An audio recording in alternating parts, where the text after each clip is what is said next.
Chronicles of Aerthe is the latest game coming from Jay Lassard of Broken Rat Games, and he sent me the quick start rules to have a look at and let me know what I think. So here I am, putting the camera on to take you through the quick start rules. So these are available for yourself. You can go through the backer kit. Links will be in the description of this video, and you can go in there and actually have a look at the rules yourself. It does include some pre-generated characters, some NPCs, and there's a little adventure that probably take about 2 to 3 hours at the end, so you just get a feel for the game. So let's just jump straight over to the quick start rule books and we'll have a look at the front cover. So I found out this is a second edition because it says so in the book. I've not played the first edition. I don't know anything about the world, but I don't think that's really important for this video, because what we're really looking at is, well, it'll give us an idea of the world in the quick start rules, but is the game any good? I think that's the most important thing, isn't it? Let's have a look at the mechanics.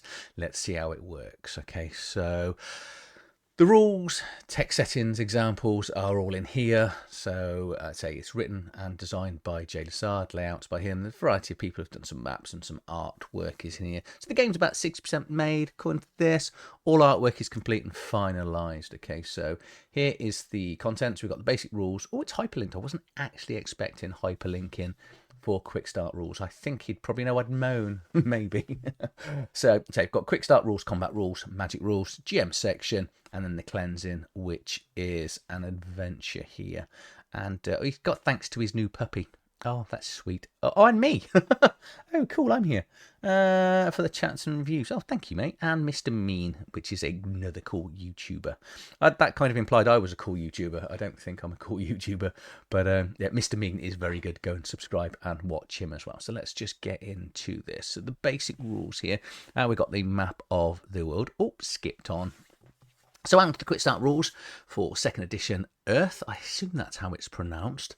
So it's a dark fantasy setting. Jay does some dark fantasy. He's he's a dark soul, which is good. So the convention left echoes of a realm. So it's about 50. Actually, I looked at a bit of a section on, talks about 50 years ago.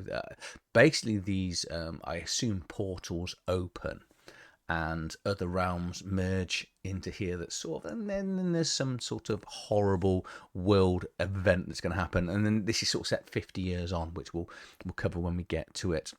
But this quick start rule is going to give us the basic rules and everything we need to know. I'm more interested in sort of the rules and the gameplay than actually the world for now, because this is the whole reason for the quick start rules. We'll see a lot more.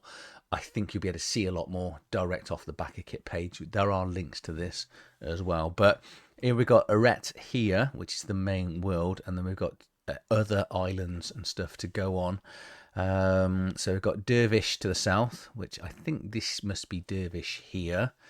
Krath to the north, which whether that is up and beyond, I don't know.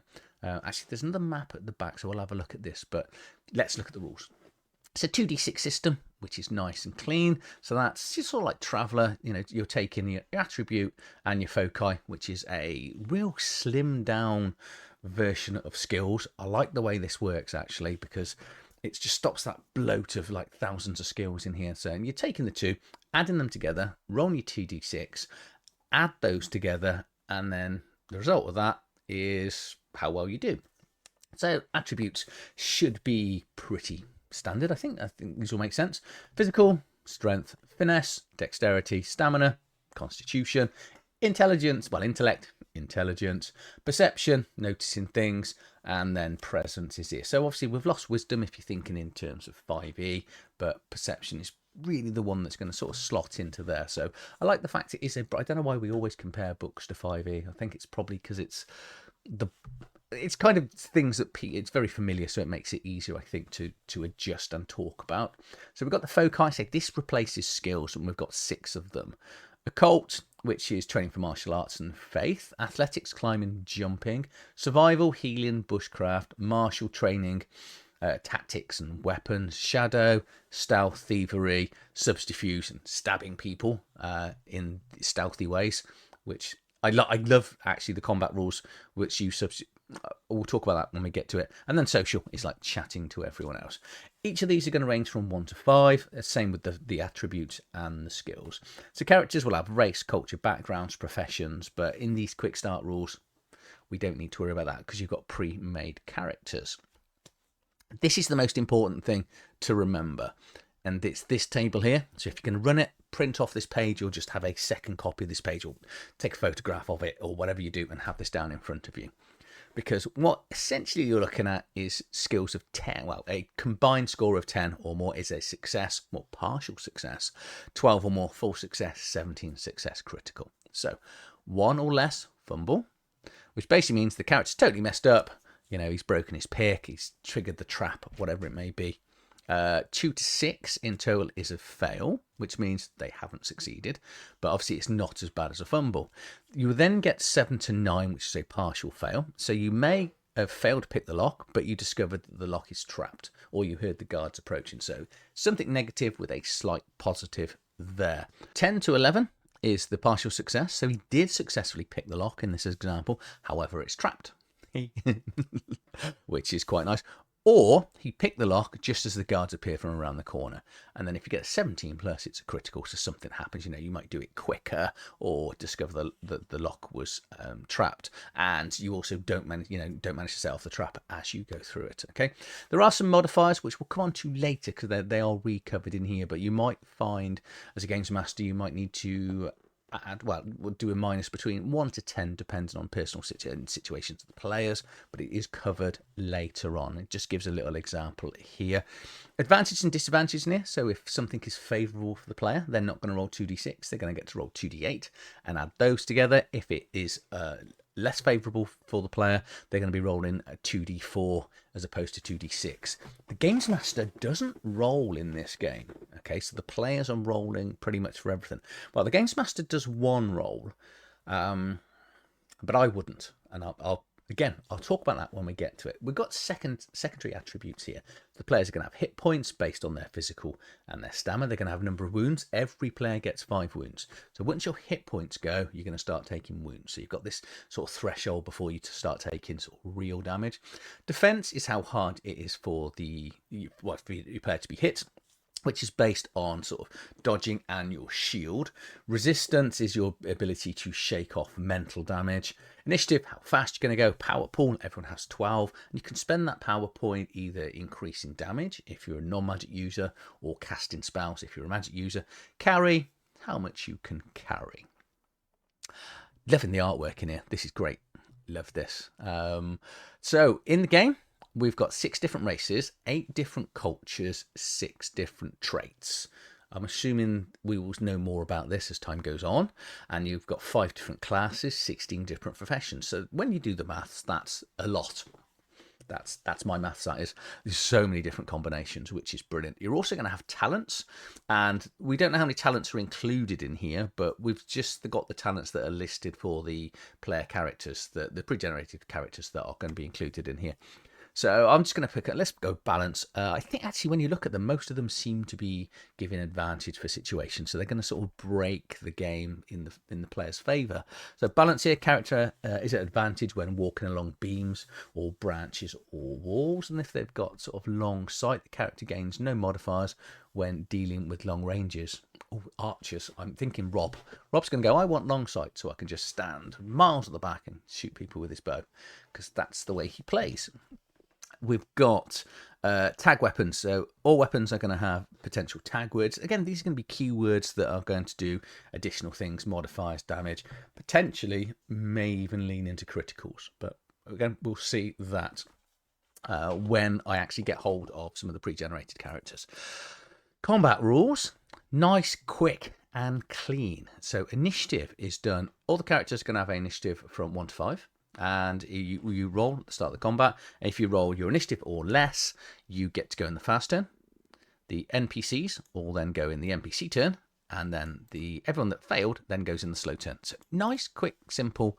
That major actions are going to cost you 2 your actions, minor actions are going to cost 1. Free action, exactly how it sounds. So major action is things like make an attack with a melee weapon, loosen an arrow, so attack with a ranged weapon, or casting a spell, or healing yourself. Minor actions are things like dropping an item, aiming for 1 action, doing a double run, and then you've got free actions examples here, so walking at full pace or shouting a command out. That's the actions. As I said, the games master doesn't roll in here. So when the MPs attack, they're technically automatically hit. So it kind of like Pirate Borg, Cyborg, Slayborg, all of those board games. But what the player is doing is they are then rolling to dodge out of the way. So all of the NPCs are going to have a combat stat. So in this example, their combat stat is 4, and Gregor, the PC, has got a defense of 6. So the player's going to roll 2d6. He's going to add the +2, the difference between the combat stat, and that gives them so it's 2d6. With this example, he rolls a 6, so he's got a total of 8, which basically is a partial fail. So the Games Master still rolls damage. No. Me personally, the rules is written, I'm already changing Jay's rules because this is the way I play Pirate Borg and stuff. I love the players to roll their own damage. I like them rolling their own death. That's just me. But you can do it rules as written. It does say, so the Games Master does get to roll. I'm just a little bit horrible like that. I think in a nice way, but I like players to roll their own damage. So, and also I think, if I'm going to sit back and not roll for the whole session, I'm not going to roll. But if I have got to roll, I think rolling damage is probably the best roll to actually make, to just, take the players down. But I'm quite happy to let them do that, kill themselves. When the characters attack, it works out the same way. You're basically going to take the whatever weapon, your attribute and your foci for the weapon. So in this example, is using finesse and martial for a total of 6. Again, the combat stat for the NPC is 4, so that gives you the player a +2. Going to roll his 2d6, assuming there's no advantage or disadvantage. Add them together, and this one he gets a 10, so he gets a partial success. So he does actually hit him, but unfortunately, the dagger is stuck in the guard's armor. So that's it. It's very streamlined, really simple. There are things like shields. Obviously, you can take a shield, but shield adds to the difficulty to be hit. Armor is what reduces the damage in this. You can get damage bonuses depending on how strong you are. Critical damage is pretty nasty, so every weapon can do critical damage. This happens when the weapon damage dice rolls its maximum. If this happens, the character receives the damage as normal, but they also gained a wound, which means that one of their wounds are marked off. Wounds actually start having a game-changing effect as you go through. Being undercover can be harder to hit. You can do offensive and defensive stances, which again will either make you easy to hit or easier to get out of the way. You can spend the power points if you're a non-mage character doing things like additional damage.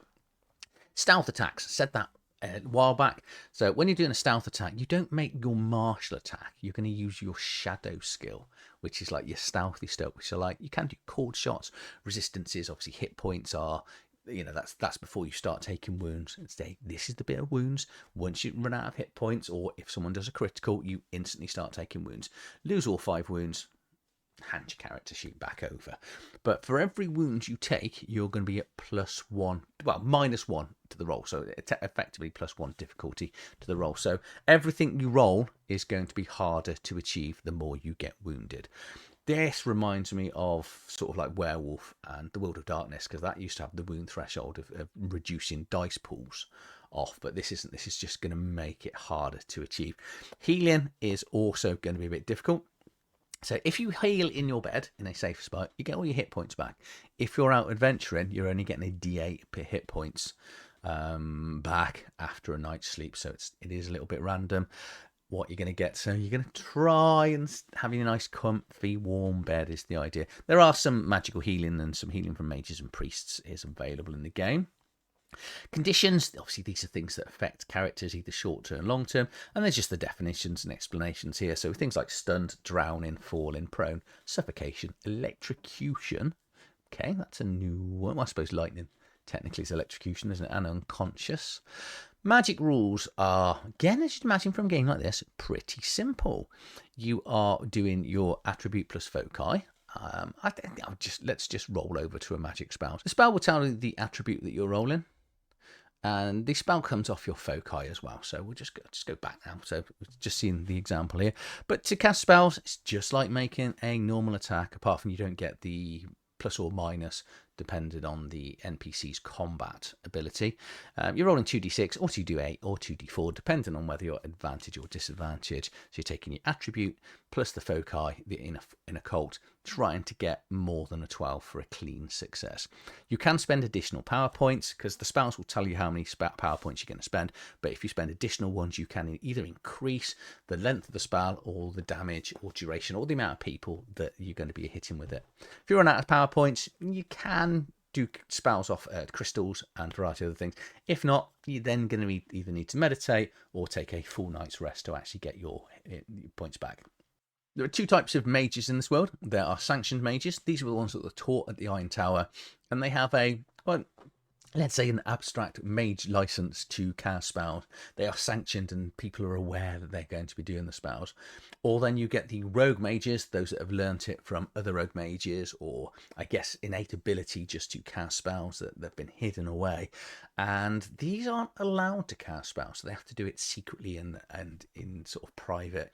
Because if not, and people aren't aware that they are mages, they could be accused of witchcraft. So I like that. I do like the fact that, you know, it does add that level of danger. Obviously, we'll have to see the mechanic on the difference, if there's any sort of game mechanic wise in the cast and the spells or different spell lists. Again, more of this will come out. This is just designed to give you a sort of teaser into the game. Well, I'll just pick on Power Bolt because it's always good to pick on a more interesting damaging spell. So this is going to be rolling off the attribute, and you're going to need to spend 3 power points to do this. So the mage cast a bolt of pure magic towards the target, doing 2d10.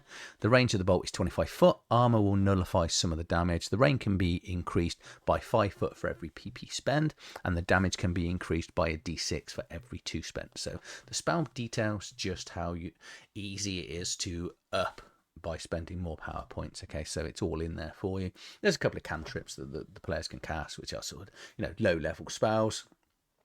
Enemies will also have spells, but unlike characters, they do not need to use power points, and they can cast spells without having rolls. The dirty cheats.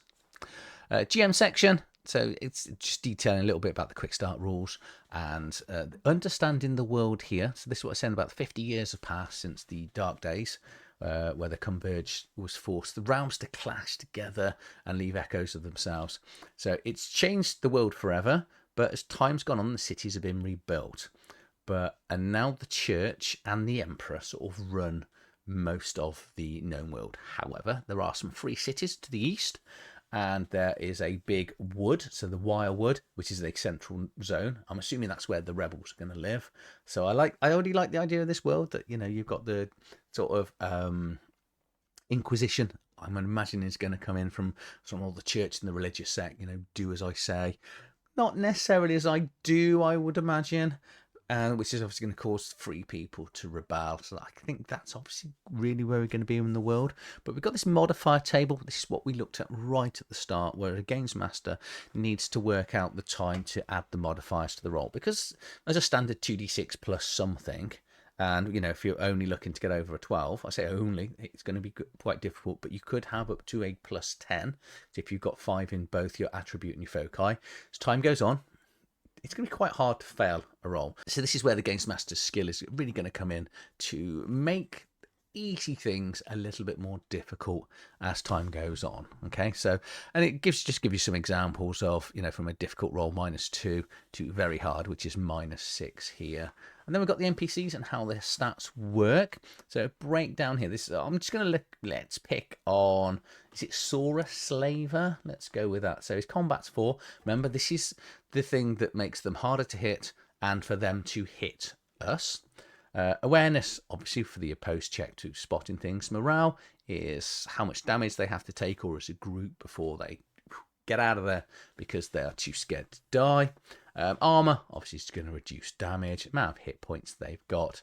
And then things like all the damage, the weapons they're going to roll. So this one's got a rapier and a flintlock. And then the items they've got, and any sort of special abilities, which is none. Then we get a cleansing here, which is just, I say, it's a short 1 to 2 session adventure used with the pre-generated characters, which you'll then just take through. So just give this a go, see how you get on with the rules. Obviously, any feedback, do either, well, don't bring it back to me. I was just going to say, yeah, let me know in the comments below. No, send it on to Jay. We've got some emails here. So Broken Rat, the Broken Rat email here, you can click on and just go through. See, here's the links to the backer kit. There is, he's got Discord as well. There's a D100 version of it, as well as other things on TTRPG. And here's the map here. This is where the other island is. So we've got the three. I'm guessing these are going to be the three main islands. I can't really read this, and I don't know whether it's my old man eyes or the fonts that it's used. I think it's probably me, but I can see sort of like capital city, major city, town, village. So there is a fair bit on that. I was trying to zoom in then, but I don't think it's going to work properly. But yeah, that's that is my look at the Chronicles of Aerthe quick start. I like it. I do. I've really moved away from this sort of the long pick up lots of skills and just things just take a long time now. You know, I've even started enjoying it. You know, it's like you look at 3D games where you're playing initiative off a pack of cards, which 10 years ago I'd have absolutely hated. So the fact that, you know, you just pass your initiative, you get to go first, then the players go, the NPCs go, and then you as a player go. But everything is nice and simple, streamlined. You're just picking an attribute and the foci, adding them together, rolling 2d6. Hopefully, if you can convince the games master, 2d8. If he's going to be, you know, slightly harsh against you, you might be 2d4. He's just going to let you then know the difficulty for whether you've got any minuses to the roll. Obviously, you might have some minuses for wounds. Yeah, good. So the only thing I would do differently, and that's just me, is I'm going to let the players roll their own wounds and, well, their own hit points and damage when they are taking damage, because it's horrible when you know when the game master rolls a d6 and they go, oh, you can take 6 damage. It's even funnier when they roll it themselves. But I like this. I want to see more of the world. I actually really interested to see, because it does say, let me just go back. Was it? There was like, when we were looking at the different races and classes, there was a lot. So 6 races, 8 cultures. That should be subclasses, sub races. I'm guessing off the cultures, and then we got some racial traits as well. And then obviously 5 classes and 16 professions. So yeah, it'd just be nice to see, because one thing I haven't got is I haven't been sent any of the player characters, so I don't actually know. You know, I've had a bit of a play around with sort of a just made up character with some stats just to sort of kill through some NPCs. So it plays really fast when I'm going through stuff. But obviously I haven't actually seen the character sheet. So it would be nice to see that. And see that will come out in the next few days. All this is, I say, free to download. I think there's now a link on TTRPG that's come out as well, so you can download it free from there. Go and give it a go. Jay is a very prolific writer. He's one-man band. He's just constantly creating some really good stuff. So try this one out. Let me know what you think down in the comments below. Support it on back here, so I'll put a link in there. And yeah, thank you for watching. I'll see you on the next video.